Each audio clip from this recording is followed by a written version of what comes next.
Okay, good afternoon, everybody, to the Australian Space Agency's Q&A with a space guest. My name is Nathan Wildy. I'm a space communicator here in Adelaide at the Australian Space Discovery Centre. We're a part of the Space Agency here on Lot 14 in Adelaide. And if any of you are joining in online and you're from Adelaide, please drop into Lot 14, have a look around. We've got lots of fun interactive stuff, lots of things about space you can learn. And one of the great things we like to do is to provide some of that learning to people online, and one of those avenues we do this is our Q&A with a space guest. Our space guest today is Ali Buchberger from the Queensland University of Technology, which I'll probably just refer to as QUT from now on to shorten things. Before I welcome Ali onto our little show today, I just want to give you a bit of a background because she has a very impressive background. Ali Buchberger is an accomplished executive, having held senior positions across space and science and technology sectors for more than a decade. As one of Australia's leading space commercialisation experts, Ali is passionate about getting the Australian space technologies to market. Her projects include the establishment of a $7.9 million lunar testbed at QUT, a static test site for rockets, the development of rover technology for Australia's first moon mission, and a logistics robot for the International Space Station and Lunar Gateway. And we'll get into the Lunar Gateway and Space Station a little bit later on. Prior to joining the space industry, Ali was a career diplomat with the Department of Foreign Affairs and Trade. She's a graduate of the University of Cambridge and an emeritus professor at Universidad de los Andes. Ali is an inductee to the Australian Pioneer Women's Hall of Fame and was a Young Australian of the Year Arts Award winner. She has two children, one of whom loves space as much as she does.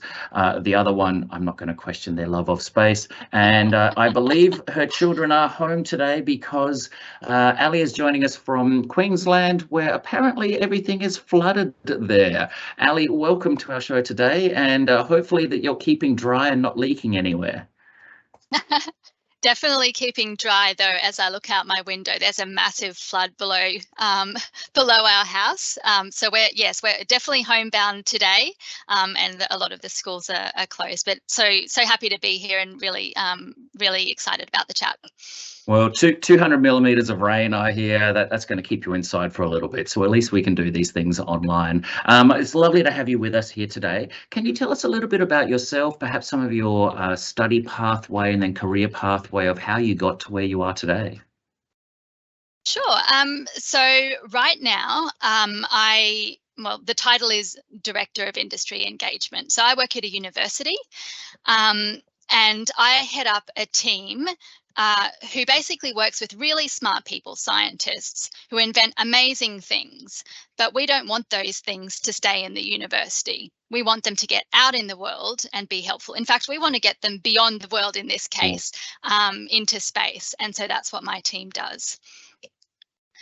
You've got a slide up there. I'll give you an example.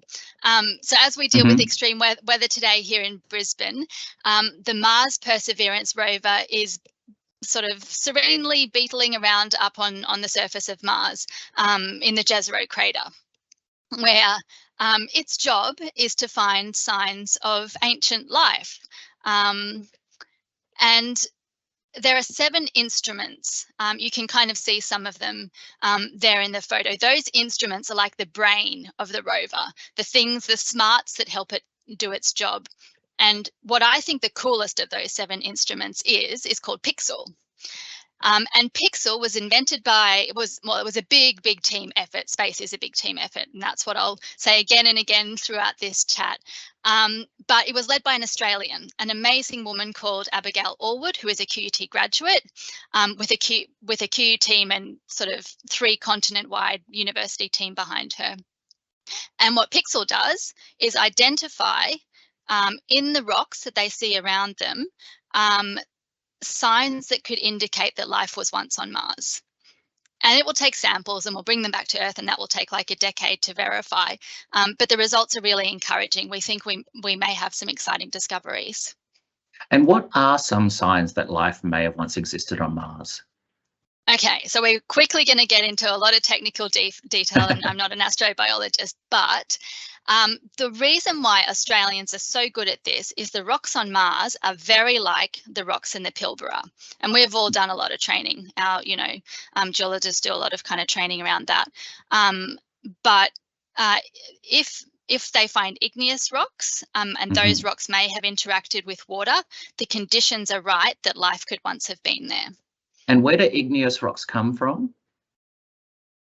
Igneous rocks are super, super old. Like, they can date them back 7 billion years. They're datable. That's one of the exciting things about them. Wonderful. We talk a little bit, we talk a lot about the rovers on Mars and a little bit about the past existence of water and possible life up there as well. And one of the things we talk about are hunting for methane pockets. How does methane relate to the possible existence of life on Mars? I have no idea. Oh, sorry. Okay, well, what we tell people here is that methane is sometimes, often, the byproduct of decomposing old organic material. So there is a possibility, if you find some methane escaping from some fissures in the surface of Mars, those fissures may contain some old organic material breaking down somewhere. Yeah, sorry, I thought I'd lead you into an easy one there, and I threw you a curveball instead. No, so when my scientists talk to me, I'm like, but David, does that mean they're aliens? Like, that's the important thing. I want to know, and apparently, yes, we can call it alien life. I like that. And so the Perseverance rover also had a little buddy that stopped working recently, the Curiosity drone helicopter, which is a real shame. But props to Curiosity. Ingenuity. It was designed, I think, to go for 10 flights and clocked up about 75 before it broke, which is pretty impressive. 100%. Can you tell us a little bit about QUT's Space Technology Precinct? And I believe you guys and you've been in charge of setting up a lunar testbed there. Is that correct? Yes. So again, like all things in space, a big team effort. So I absolutely don't want to claim credit for doing everything. I think I'll say right up front, we are so lucky to have fabulous research institutions here in this country, not just because of, the contributions we can make to science, to this rover program or what have you, but because we build fantastic facilities. And so with the focus at QUT on robotics and rovers and, all of that kind of stuff in space, we need somewhere to test them. And so the university has backed its researchers. It's just finished the build. So it's been about a 2 to 3 year project of a massive sort of 20 by 10 lunar test bed. And the idea is this is basically a that was sort of December last year, that photo. It's kind of got regolith in it, so the moon dust in it now. But the idea is this is basically a big sandbox, a sand pit where we can test these rovers and these technologies that we want to send to the moon and onto Mars, so that they can go through their paces. There's a lot of design choices to make around these facilities. So you'll see that it's kind of glass up above, and that's so that we can get the right lighting conditions that the cameras on the rovers can sense as kind of, moon-like conditions. There's big fans that kind of kick up the dust, because if you're on the surface of the moon, you've got this statically charged dust which kind of occludes and sticks to all the cameras and makes it really hard for the rover to see and therefore to find its way around.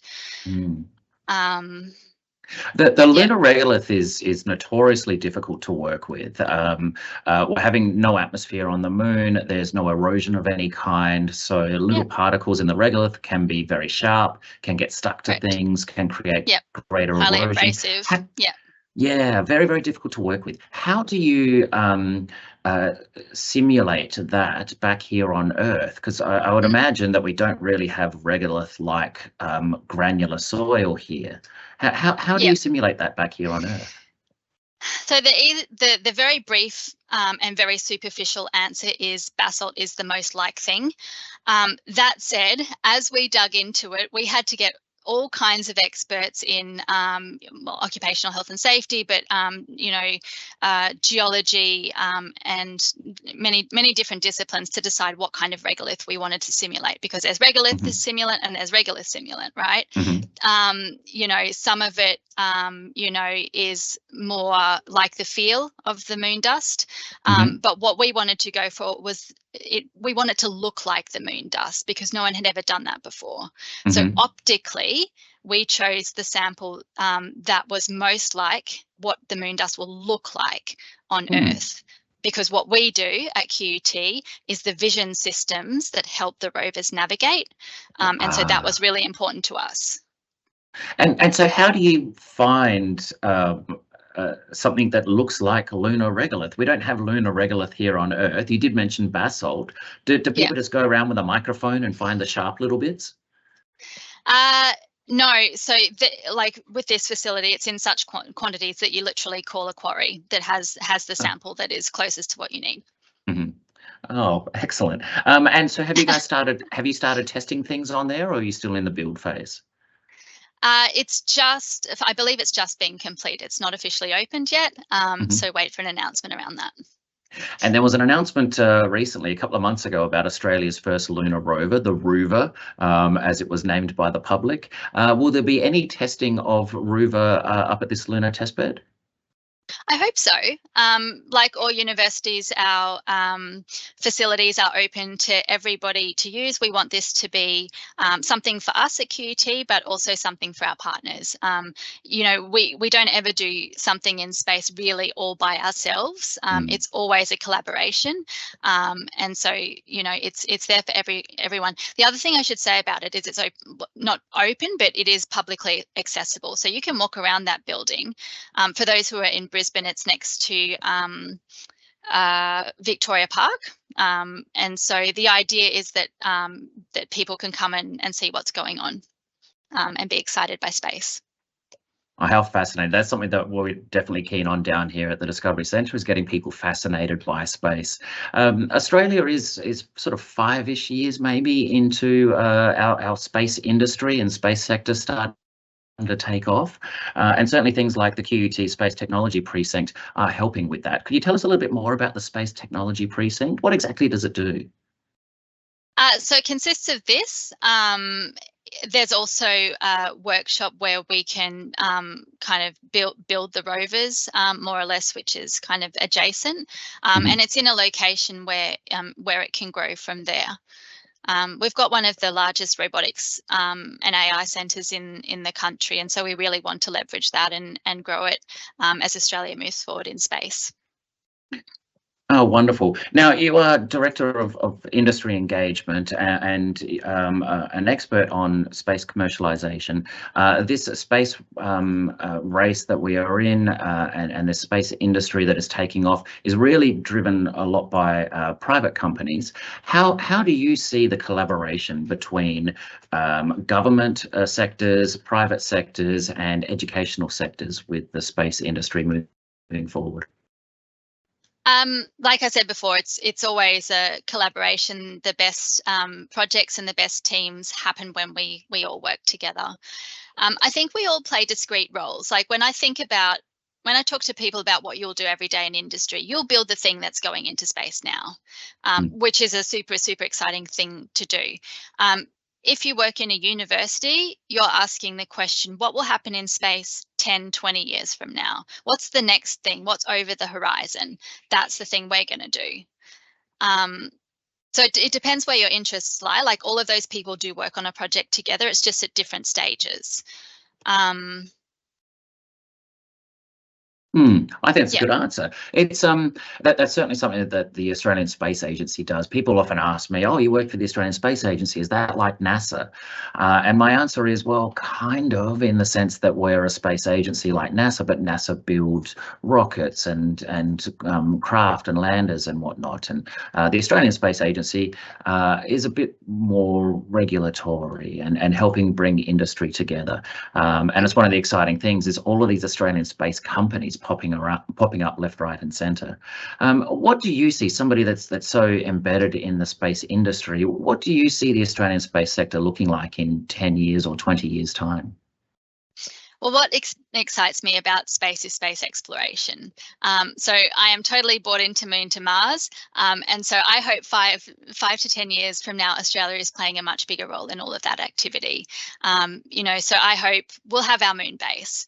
And Australians may not all be there on the moon, but we'll be doing things from here, supporting that base. Some of us might be flying in and flying out. That's awesome if you want to do that. But others of us might be here operating a vehicle, a rover that's beetling around up on the surface. We might be doing remote maintenance on a life support system. We could be like preparing the next batch of resurrection plants that are kind of going to go up and grow and provide fresh food for people up there. And some of us may be going further afield onto Mars and beyond. It's a very exciting times ahead, isn't it? Absolutely. Can you tell us a little bit about the Lunar Gateway? What is the Lunar Gateway? Cool. Okay, so we're going to talk about robotic arms now. So everyone knows the ISS. You can see it, you can track it, you can go outside at night and if it's flying above you. ISS is what exists now, and it's slowly going to be decommissioned. And the international community is building a new space base, the Gateway, which will orbit the moon. And that will kind of be a staging point for the logistical effort to get onto the surface of the moon. What we did at QUT was think about the robotics that are on the ISS, in particular, the external robotic arm that helps spacecraft dock and all the logistics to happen externally, and some other operations as well. And then what will happen on the Gateway. What's missing, so on the ISS, there's astronauts, it's crewed all the time. If you Google what ISS looked like when it was first commissioned about 25 years ago, it looks like a lovely hotel room. Everything is clean, everything is orderly, and that photo you just showed before is what it looks like now. Like it looks like a teenager's bedroom. It's pretty disgusting. So we were like, well, if that's what happens on a space station that's crewed, what's going to happen on the Gateway? Because that's uncrewed. There are no people on there 90% of the time. How are you going to do those logistics? Like once you've docked the spacecraft, who's going to unload all the stuff? Robots are going to have to do that. And so that's what we began to do with MDA, the big Canadian space prime that did the robotic arm for the ISS. So together. And this is a great example of what you were saying before in terms of company university collaborations. We worked together to think about how that could happen. We built a wonderful prototype. We looked at these are cargo transfer bags. That's how stuff is transported in space. Interestingly, have a look at the buckles. They're all different. Some of those like clasp buckles, some are pressy buckles like on a kid's car seat. So building a robot that can undo all those millions of different variations in buckles was hugely complex, but we figured it out, and we built a robot that could unbuckle a cargo transfer bag, pick it up by its handle and put it in a cubby hole. This may be a silly question for me to ask, but why are all the buckles different? Why not have a universal buckle that is the same? Good question for NASA. That was one of our recommendations, standardized buckles. That would be hugely helpful. It does seem more difficult to build a robotic arm that can open a variety of buckles than just a standard buckle. Yep. Okay. Sure. All right, I'm glad it wasn't as silly a question as I thought it was. How do you know, or how do you test these robotic arms on the ground here and know that they're going to be working up there? So yeah, I mean, you set your scenarios very carefully. You can never pretend that you can do all the things. And that is the big challenge with robotics. Robotics are always platform technologies, which means in theory, they could do all the things. A humanoid robot that Musk wants to build within 5 years, in theory, in Musk's mind, can do all the things that a human can do. The reality is you have to start somewhere with a really defined task that is achievable.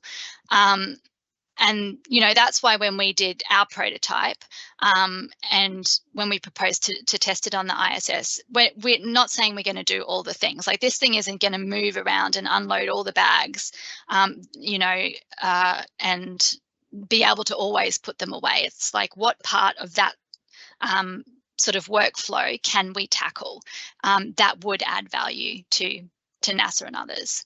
Mm-hmm. Yeah, really finding what is going to add most value, working on that specific thing, and then you can branch out from there. So will there be people? You said there'll be people. The Lunar Gateway might be crewed once a month or something, was it that you said? Would the Lunar Gateway be something that people would dock to and then head down to the surface of the moon, and then from the surface of the moon up to the gateway? And is that kind of how it will be utilized as well? Yeah, 100%. I think that's the idea. Mm-hmm. And what sort of timeline are we looking at for this Lunar Gateway to be in orbit around the moon? I am unsure of NASA's current timeline. I think the focus is on getting the next sort of orbit, so crewed space flight around the moon sometime from, I think it's 2026 at the moment. And then obviously the big goal is to land the first woman, first person of colour on the surface of the moon sometime after that. Yeah, I believe the Artemis 2 mission was pushed back by about 12 months or so, and then Artemis 3 would have as well. Which, you know, we get people asking us in the Discovery Centre all the time, we've already landed people on the moon, why is it so difficult now? And the simple fact is, it's really, really hard to land things safely on the moon, and you've got to make sure you get everything right. As you said, just with a robotic arm, you can't have something that does everything. And the same thing happens with sending people and materials and whatnot up there. You got to be really sure that it's going to be right if you're going to put people on there. But it is a very exciting time. The concept that we're going to be able to look up at the moon and know that there are people up there. I think that's quite fascinating. What do you think are some of the most exciting things that are going to be coming up in the next 10 or 20 years for us as a globally in the space industry? I think what I'm most excited about for Australia is just the fact that we've come so far in the last 6 or 7 years.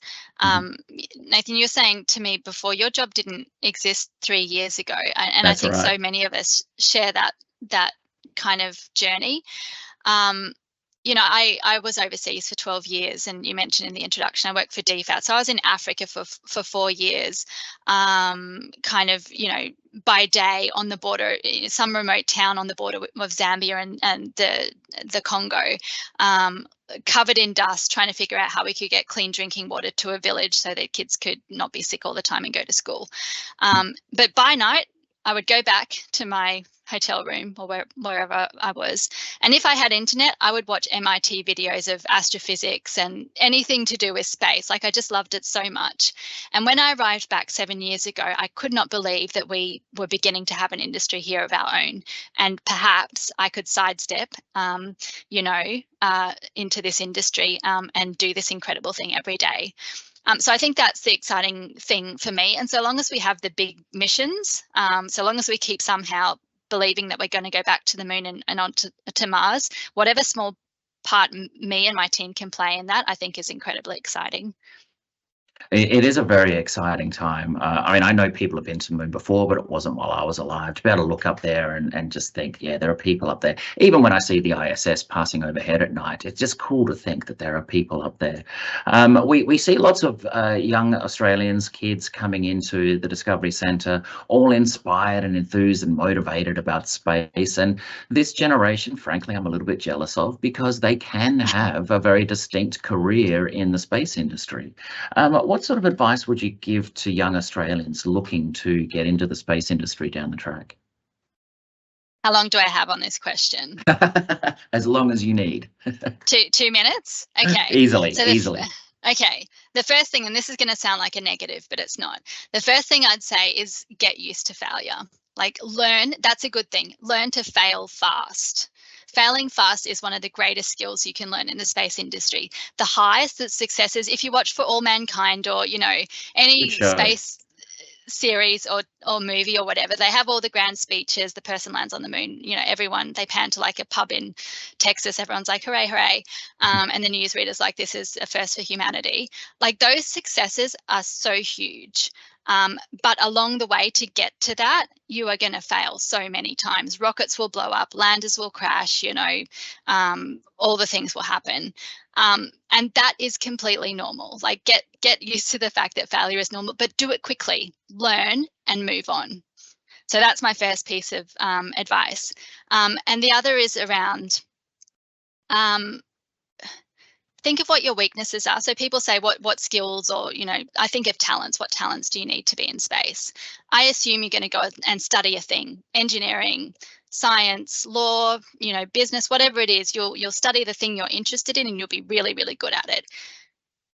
What you're not good at, write those things down on a piece of paper, fold it in 4, rip it up, and throw it in the air like confetti. It doesn't matter what you're not good at. Focus on what you are good at. If you're a strategic thinker, if you're an influencer, if you're like a people person and a connector, or if you're an executor, you will be one of those things, or possibly several. Maximize that. We all have those talents, and so we can therefore all work in the space industry, because every single one of those is needed in a team, and teams is what get us to space. I like that. We have a saying here at the Discovery Centre that you can take any job title and add the word space to the front of it, and it's going to make sense. It's not just astronauts and engineers that work in the space industry. It's communicators like myself. It's you know, human resources, accounting, marketing, legal.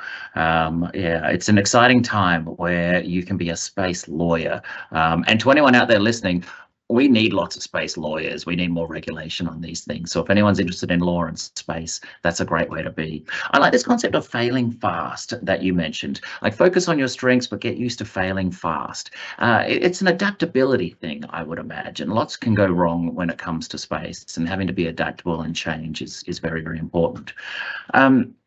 At what point, especially when you're building robotics and things like that, at what point do you say we're good to go? We've failed as much as we needed to. We've sorted out the bugs. This is ready to go, or is it a leap of faith, or is it when you're no longer failing? It's definitely not a leap of faith. So NASA has a process. And I'm not a systems and processes person, so to me, this all sounds quite boring, but there are people that love this stuff. Have them on your team. NASA has a great process around it. It's called the NASA Life Cycle, and it shows you where you need to be at every step of the way to have this thing flight ready, and we follow that. Interesting. A NASA guidebook, so to speak, on getting flight ready. Oh, I like that a lot. And Australia is building a rover, the rover as we call it. What type of tests do you think we would have to be doing on this rover to make sure that it's ready and it's passing this NASA guidebook? Oh gosh, I could name a few, but people who are experts in different fields would know other things. So on the moon, you've got about 1/6 the gravity of here on Earth. So you need to test in microgravity conditions. Our test bed, sorry, I should have mentioned before, has a big giant crane. It was in the photo. That is basically a gravity offset mechanism. So you can lift the rover somewhat to simulate some of those conditions. Radiation testing is another thing that typically gets done. What else? Oh, so temperature variations, 300 degrees on the moon. So you have to test to ensure that your materials can withstand that. If you're obviously, you know, rover isn't intended to be in the shadow or survive beyond the lunar day. But if you begin talking about going into the lunar night, that's a whole nother level of challenge because it gets so terribly cold. Is there any, how do you simulate some of that stuff here on Earth? Do you have heaters in like that lunar test bed to get up to 300 degrees? No, but they exist. Like, we've got, again, fabulous facilities in Australia. ANU, Australian National University down in Canberra, has some amazing facilities, particularly I think for radiation testing. ANSTO even has facilities around that as well. UNSW has a vacuum chamber, and I think there are a few others around the country. So we do have a lot of fantastic testing capability here, but they test for very specific things. None of us can do everything. Yeah, as you've been saying, it's a team effort, and everyone can play a part in each of their be a cog in that machine and get more people back up into space, which I think is exciting.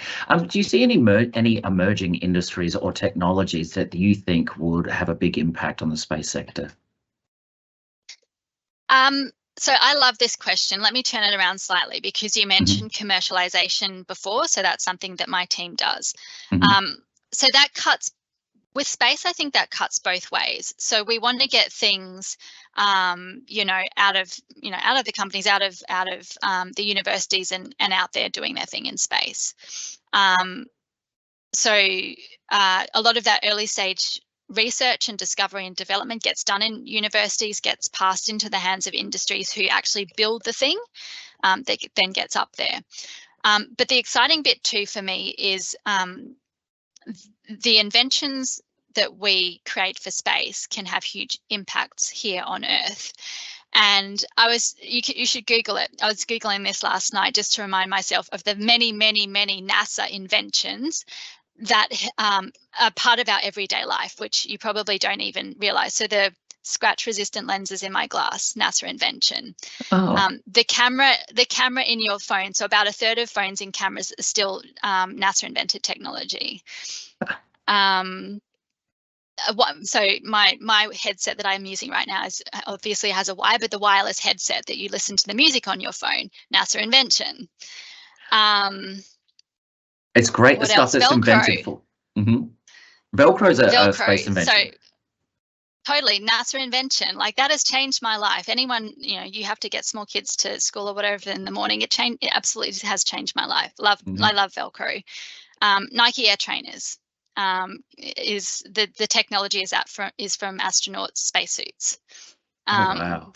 So and the list goes on. Water filters, cordless vacuum cleaners, it's amazing. It's interesting. You mentioned the TV show earlier, For All Mankind, and I'm not here to plug any TV shows, but I like that show because it's an alternate history look as what if the space race never ended. And some of the technology that they have that we had in, say, the early 2000s, they're getting in the 80s. And so I do find it interesting. A lot of people come into the centre here and they ask, why are we spending money on this stuff in space when we could spend it on Earth?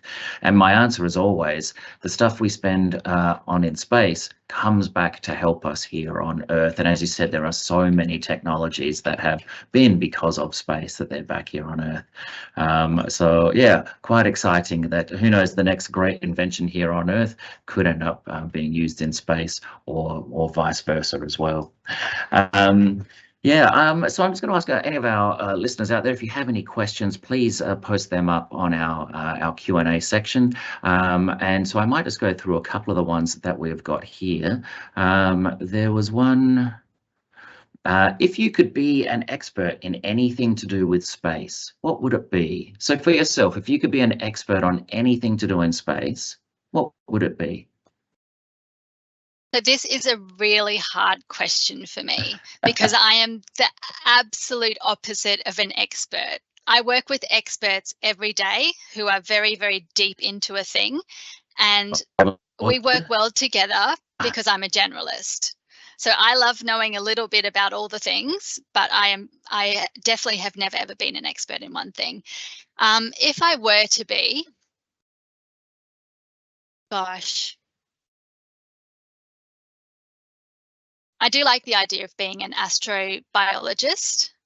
It would have to be something to do with an exploration mission. When I was 15, I wanted to be a deep sea marine biologist, and it took me a long, long time to figure out what the connection between that and space was. And it's all about wanting to know what is where humans are not. Like, what's over the horizon where we have never been. that's where I want to be, and that's what I want to know about. What So whatever the is thing, the expert is that does that, that's what I want to be. I love this phrase.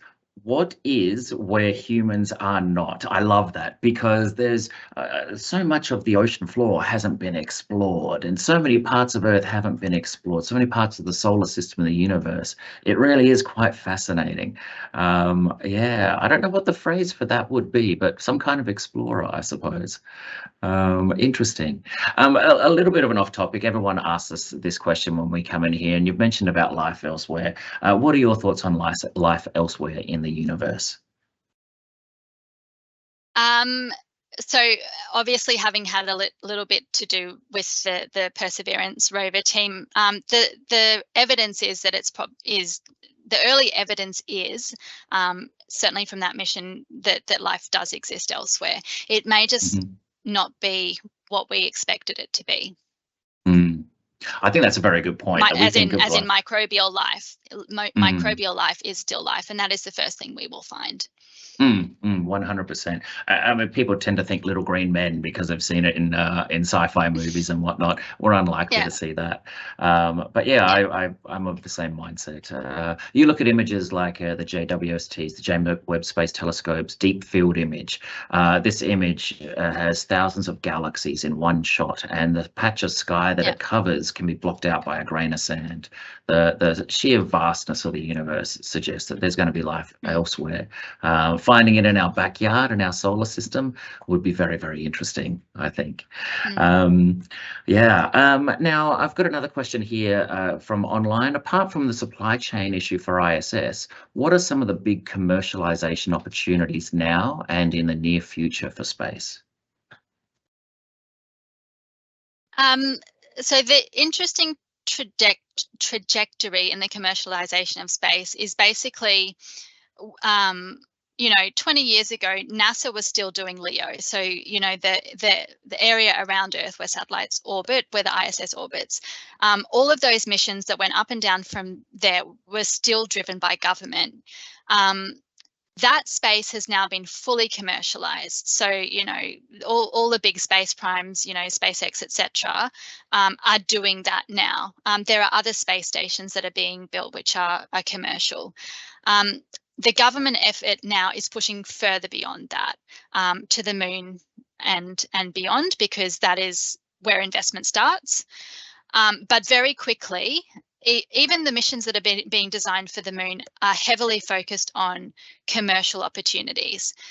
So, if you're going to tender for the Lunar Terrain Vehicle, the moon buggy that's going to carry the first person of colour across the surface of the moon, we want to know, NASA wants to know how that can operate commercially.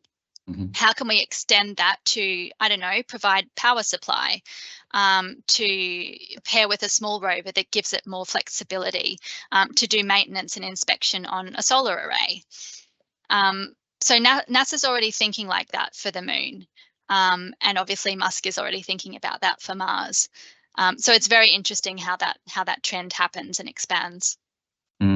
Well, what about space tourism? I love the concept of a space hotel or rotating space station or something like that in space. What do you see space tourism taking off and some commercialization prospects there? Oh, for sure. I think the opportunity is there. Large players, Richard Branson, are already working in that space. I think the biggest challenges to solve there is around human health in space. Things happen to our bodies in space that, as in some cases, very extreme. We don't always understand what they will be. And so there's a whole lot of work that has to be done around that to make sure that that industry is safe for humans. We talk a lot about the effects of microgravity on the human body here at the Discovery Centre. Some of the fun ones that I like talking about is that astronauts can't really burp in microgravity. If they do, then some semi-digested food may come up with it, a term people might call a verb, which is something you don't really think about. Why couldn't they burp? And it's because the separation of the solids and gas in the stomach doesn't happen. Even crying, tears don't fall down your face. They just get larger and larger tear balls in the corner of your eye. So there's lots of interesting things that happen to the body up in space. And I think we need to fix a lot of those before we just start sending up any old tourist up there. Yeah, we've got another question here from online. What are some characteristics that make successful innovators and entrepreneurs? So I would say 3 things. You want to be an explorer. So you need to be curious about, what's over the horizon, literally and figuratively, right? So you want to be trying to solve the problem that, is 10, 20 years from now. Mm-hmm. You need to be futuristic. So a lot of people are like, well, let's learn from history. Let's develop best practice based on what's happened in the past. Well, things are moving so quickly now that doesn't always work, and particularly in space. So what we want to do is better practice. Like, let's do things better and smarter so we get there quicker. So you want to be futuristic, like you want to be focused on the future. Mm-hmm. And of course, the biggest thing is be a team player. You will never not work in a team. Your team will consist of all different kinds of people. Some you'll get along with, some you won't, but every single one of those people have valuable skills that make the thing work. Do you see any areas where there's great opportunities for collaboration within Australia? Any particular sectors or industries that you think are ripe for collaboration? Yes, I think we have really strong expertise in a couple of things. So robotics and automation is the obvious thing. We're a really big geographic area with not a lot of people. We have big, heavy industries in a lot of very remote places, mining, for instance, that we are very good at operating remotely. So at QUT, for example, we developed the navigation and perception systems for mining vehicles. So Caterpillar uses them every day in underground mines. So these are places where there's no GPS. And so they have to find their way around these locations, which are very extreme in terms of on Earth, without that.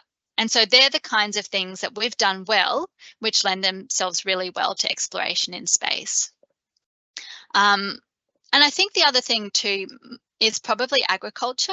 It's not an area that's made a lot of progress yet in space, but again, Australia has huge expertise in growing things in really harsh conditions. So resurrection plants is something that we've looked at.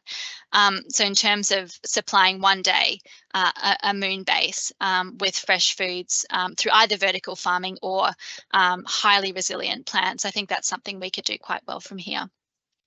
So you mentioned resurrection plants. What is a resurrection plant? So I think at the high level, basically, it's a plant that is probably found in the desert somewhere that is dormant for like 10 years because there's no water, there's nothing. But then you can sprinkle a drop of water on it and boom, there it goes. So very hardy, very resilient, and yeah, can last a long time. I like that term, resurrection plant. I was thinking zombies or something.